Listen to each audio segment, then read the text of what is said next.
आइए देखते हैं कि बर्ड की क्या हिंदी मीनिंग होती है और बर्ड के सिनोनिम्स क्या क्या हो सकते हैं।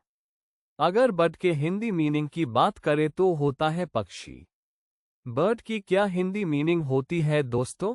पक्षी। अगर बर्ड के सिनोनिम्स की बात करें तो हो सकते हैं एवियन या फाउल।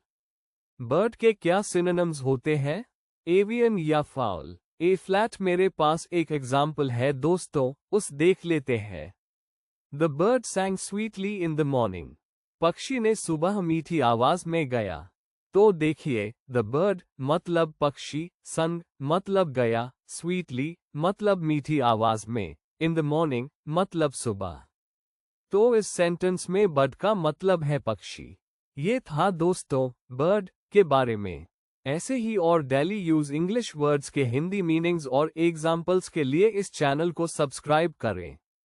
धन्यवाद।